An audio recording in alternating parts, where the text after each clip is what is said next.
ಒಬ್ಬ ಅಲೆಮಾರಿ ಸಮುದಾಯದವರಾಗಿ ಅನ್ನೋದು ಅರ್ಥ ಆಗಿದೆ.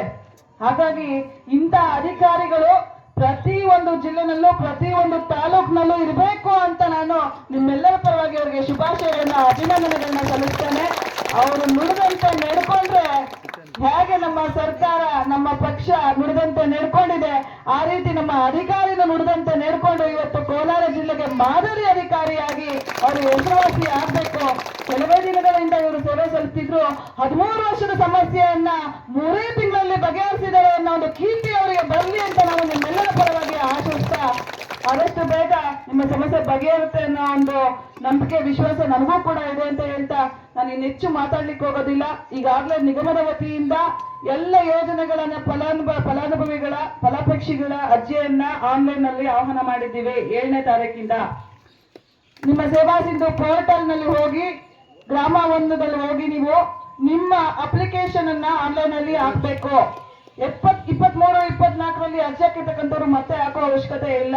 ನಮ್ಮ ನಿಗಮದ ಅಡಿನಲ್ಲಿ ನಾನು ಏನೆಲ್ಲ ಯೋಜನೆಗಳನ್ನ ಅನುಷ್ಠಾನಕ್ಕೆ ತಂದಿದ್ದೀನಿ ಆ ಎಲ್ಲ ಯೋಜನೆಗಳಿಗೂ ನೀವು ಫಲಾನುಭವಿಗಳಾಗಬೇಕು ಅಂತ ಕೇಳ್ತಾ ಮುಂದಿನ ತಿಂಗಳು ಅಂದ್ರೆ ಸೆಪ್ಟೆಂಬರ್ 9ನೇ ತಾರೀಕಿಗೆ ಕಡೆ ದಿನಾಂಕ ಇರುತ್ತೆ. ಅಷ್ಟರೊಳಗೆ ನೀವೆಲ್ಲ ಅರ್ಜಿಯನ್ನ ಹಾಕ್ಬೇಕು ಅಂತ ಹೇಳ್ತಾ ಅದ್ರ ಜೊತೆನಲ್ಲಿ ಸಮಾಜ ಕಲ್ಯಾಣ ಇಲಾಖೆ ವತಿಯಿಂದ ನಮ್ಮ ಮಾನ್ಯ ಸಚಿವರಾಗಿರ್ತಕ್ಕಂಥ ಡಾಕ್ಟರ್ ಎಚ್ ಸಿ ಮಾದೇವಪ್ಪನವರು ನಾನು ನಿಗಮದ ಚೇರ್ಮನ್ ಆಗಿ ಕೇವಲ ಒಂದೇ ವಾರದಲ್ಲಿ ನಮ್ಮ ಪರಿಶಿಷ್ಟ ಜಾತಿಯ ಅಲೆಮಾರಿ ಸಮುದಾಯದ ಮಕ್ಕಳು ವಿದ್ಯಾರ್ಥಿಗಳಿಗೆ ನಮ್ಮ ಕ್ರೈಸ್ ವಸತಿ ಶಾಲೆಗಳಲ್ಲಿ 10% ಮೀಸಲಾತಿಯನ್ನ ಪ್ರವೇಶ ಪರೀಕ್ಷೆ ಇಲ್ದಲೆ ಮೀಸಲಾತಿಯನ್ನ ಒದಗಿಸಿಕೊಟ್ಟಿದೆ. ನಾವು ಇಲಾಖೆಯನ್ನು ಒದಗಿಸಿಕೊಟ್ಟಿದ್ದೀವಿ.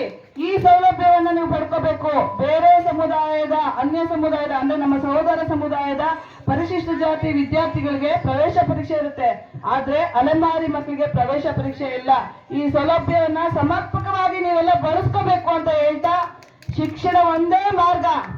ಬಾಬಾ ಸಾಹೇಬ್ ಅಂಬೇಡ್ಕರ್ ಹೇಳಿದ್ದಾರೆ, ನಾನು ಕಳೆದ ವೇದಿಕೆಯಲ್ಲೂ ಹೇಳಿದ್ದೀನಿ, ಓದು ಓದು ಓದು. ಜ್ಞಾನದಿಂದ ಮಾತ್ರ ಶತ್ರುವನ್ನ ಸೋಲಿಸ್ಲಿಕ್ಕೆ ಎದುರಿಸಲಿಕ್ಕೆ ಸಾಧ್ಯ, ಇನ್ಯಾವುದರಿಂದನೂ ಸಾಧ್ಯ ಇಲ್ಲ. ಹಾಗೆ political power is the master key of development. ರಾಜಕೀಯ ಶಕ್ತಿ ಇತ್ತು ಅಂದ್ರೆ ಶಾಸನ ಬರೆಯುವಂತ ಸ್ಥಾನಮಾನದಲ್ಲಿ ನಮ್ಮ ಅಲೆಮಾರಿಗಳು ಇದ್ರು ಅಂತ ಅಂದ್ರೆ ಈಗ ನೋಡಿ ಒಂದು ನಿಗಮದ ಅಧ್ಯಕ್ಷೆಯಾಗಿ ಒಂದು ಸಣ್ಣ ಪುಟ್ಟ ಸಮಸ್ಯೆಗಳನ್ನು ನಾನು ಕೈಲಾದ ಪ್ರಯತ್ನ ಮಾಡಿ ಬಗೆಹರಿಸ್ತಾ ಇದ್ದೀನಿ. ಅದೇ ನಾನು ಹೌಸ್ ನಲ್ಲಿ ಇದ್ದೆ ಅಂತಂದ್ರೆ ನನ್ನ ಸಮುದಾಯದವರು ಯಾರಾದ್ರೂ ಒಬ್ರು MP ಆದ್ರೆ ಶಾಸಕರಾದ್ರೆ ಜಿಲ್ಲಾ ಪಂಚಾಯತ್ ಅಧ್ಯಕ್ಷರಾದ್ರೆ ಎಷ್ಟು ಸಮಸ್ಯೆ ಬಗೆಹರಿಯುತ್ತೆ.